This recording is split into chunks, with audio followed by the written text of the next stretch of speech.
العنوان يقول ذلك: تفاصيل مرعبة ترويها ناجيات من سجون الحوثة.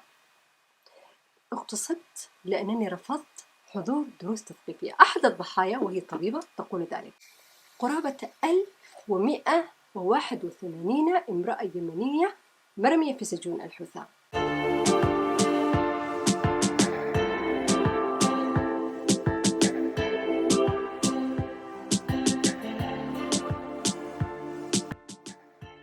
مساء الخير، وهذه معكم وردة العواضي، ونتحدث عن قضية انتصار الحمادي عارضة الأزياء اليمنية والفنانة اليمنية الشابة التي تم اختطافها من قبل جماعة الحوثة ما يقارب أكثر من 7 أو 8 أشهر، وتم الحكم عليها مؤخرا قبل أسبوعين أو أكثر بسجن 5 سنوات بتهمة الدعارة ظلما وبهتانا. تعالوا نتحدث عن هذه القضية. القصة بدأت هكذا حتى لا ننسى. تم اختطافها، كانت مختفية قرابة تقريبا شهرين. أين الفتاة؟ أين هي؟ حتى الناشطات الحقوقيات والمنظمات الحقوقية علمت بأن الفتاة تم اختطافها من قبل جماعة الحوثة، وجماعة الحوثة قالت لا، قبضنا عليها بوسط وهي تمارس الدعارة وفي حوزتها مخدرات. طيب لو تم فعلا كان ضبطها، لماذا أخفوها لمدة شهرين؟ إذا كان فعلا تم القبض عليها كانوا يصرحون بذلك منذ البداية.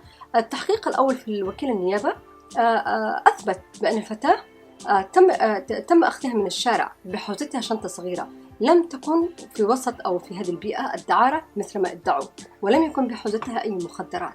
تم التلفيق لها، تم الباس هذه القضية الظالمة كما فعلوا بالأخريات قبلها. القضاء في اليمن، ما هو حال القضاء في اليمن؟ قضاء اليمن منذ حتى النظام السابق، نظام الرئيس السابق علي عبد الله صالح، كان قضاء فاسد، لم ينصف مظلوم. قضاء اليمن كان هذا وضعه، لم ينصف مظلوم إطلاقا. زمان كان المعروف أن عيال الأحمر، الشيخ الأحمر، هم الذين من كانوا يعتدون على البنات ويتم يختطفون البنات، ومع ذلك لم يتم محاكمة أحد منهم. الآن الوضع الحالي الآن مع وضع جماعة الحوثة، سلطة الأمر الواقع أسوأ بكثير، أسوأ بكثير. زمان كان فساد، العنوان كان فساد، الآن فوضى عارمة، غابة.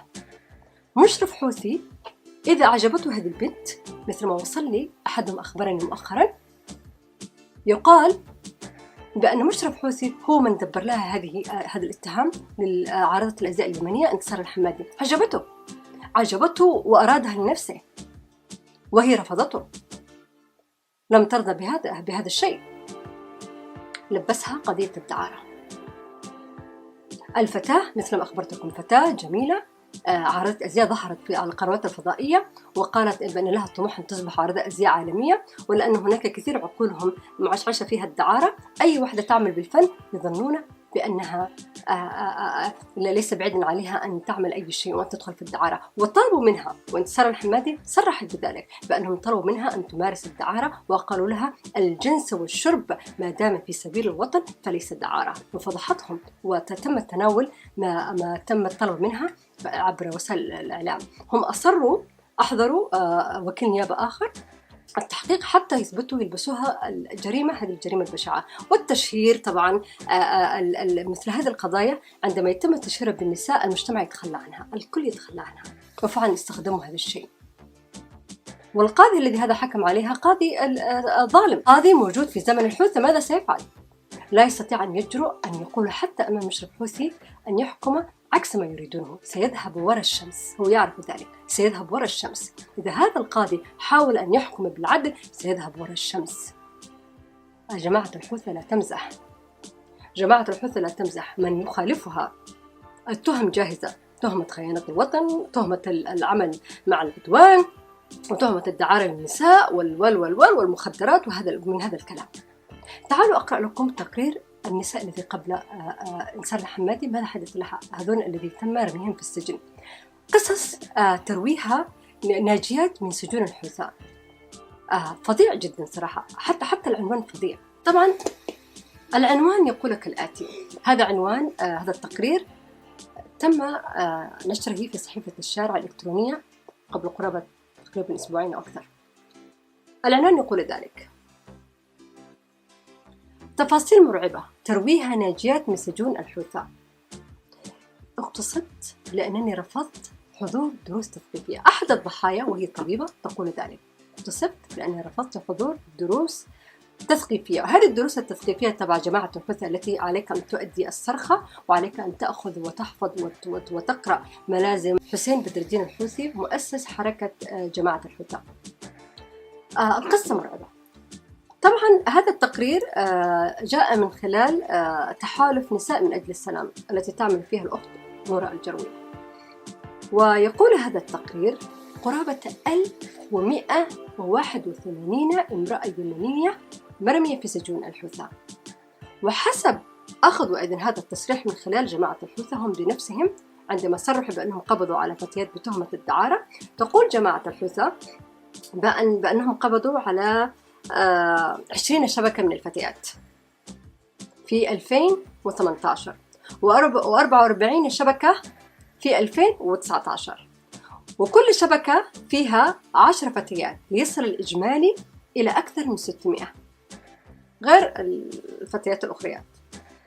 وهذه الأعداد الكبيرة الأكثر من 600 ضحية التي تم القبض عليهم بتهمة الدعارة كما تقول جماعة الحوثة. وبين هذه الأعداد كلها لا يوجد رجل واحد. تهمة الدعارة لا يوجد رجل واحد، كلهم نساء الذي تم قبضهم بتهمة الدعارة، لا يوجد رجل. كيف يكون الدعارة من غير أن يكون هناك رجل؟ كيف الدعارة امرأة لوحدها؟ أين الرجل؟ أين الذي من شاركها في جريمة أو ممارسة الدعارة؟ أين هو؟ فقط نساء. أليست هذه النكاية؟ أليست هذه فقط تهم هم طبقوها جماعة الحوثة؟ مع الأسف الشديد وتم إصدار حكم ضدهم بالسجن من بين 4 إلى 6 إلى 10 سنوات ظلم بهتان. طبعا مجرد أن يقولوا نحن قبضنا على بنتك أو على زوجتك بتهمة الدعارة، هنا خلاص في المجتمع التقليدي، في المجتمع المحافظ، لأنه مجتمع هش زي البسكويتة، فقط ممكن أن تخرسه تماما بمجرد أن تقول قبضت أختك أو بنتك أو زوجتك بتهمة الدعارة، يسكت الكل، يتخلى عنها، ينفردوا بها.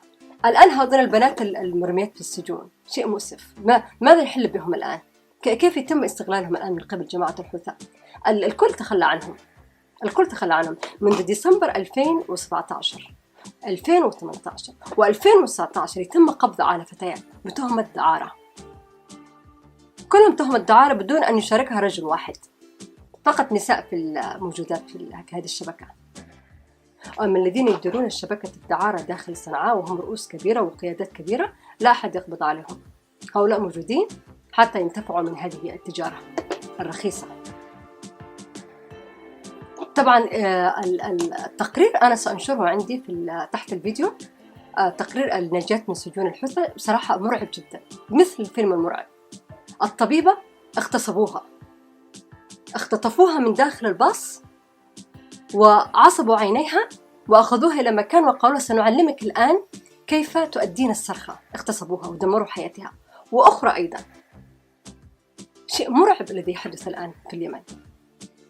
وما يحزنني أكثر أن الذين يعلقون ليس فيهم أي نخوة ولا شهامة ولا رجولة.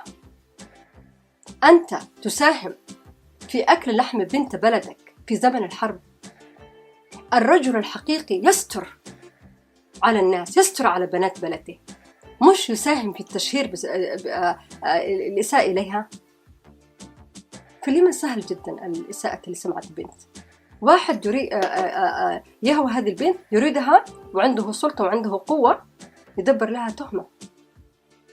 مجرد أن يتم التشهير بها بهذه البنت، إحنا قبضنا عليها بأعمال مخلة للآداب، الكل يتخلى عنها، الكل يصدق. فما بالكم عندما تكون هذه الفتاة عارضة أزياء وفنانة أو تعمل في مهنة فيها اختلاط. طبعا أنا أستغرب من بعض الذي يقولون لماذا هي أصلا كانت مع أولاد. الذي يعمل في الفن والذي يعمل في العرض الأزياء هناك طبعا اختلاط، يعني ألا تفهمون؟ الكاميرا، الذي يمسك الكاميرا، الذي يمسك الإضاءة هو رجل. إيش ما هذا الغباء؟ والله فعلا يعني سهل جدا إنه يتم تدميرك في بلد مثل اليمن، وخاصة في زمن الحرب، يعني مأساة ما تمر به المرأة اليمنية. سأترك لكم هذا التقرير، اقرأوه، سأترك لكم العنوان، هي موجودة في صحيفة الشارع. فيلم مرعب، كل قصة امرأة تحكيها كل من هذه النجاة مرعب جدا ما صار لهم. يعني جسمك يتقشعر عندما تقرأ هذا الشيء يحدث للمرأة اليمنية. لا أحد يقف معها، الكل يتخلى عنها. وأنا أقول للشعب اليمني سكوتك هذا مش حل صراحة، مش حل. هم حيجوا لبنتك، كل واحد حيجي على الدور، حيمسك بنتك وزوجتك وأختك، حتى لو قفلت عليها داخل الصندوق حقول لك قبضت عليها جريمة دعارة. لأن هذا هي طريقتهم لاصطياد النساء واستغلالهم بطريقتهم، برمي تهم باطلة، تهم ينبذها الجميع، وتهم يجعل الجميع يتخلى عن هذه المرأة المسكينة.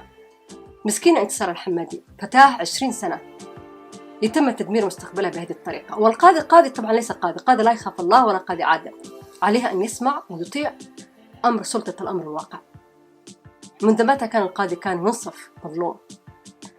سميحة الأسيدي التي تم قتلها ومسرح الجريمة تمت داخل المحكمة قبل 4 سنوات أمام مرأى عين القاضي، لماذا لم يحكم ضد أخيها؟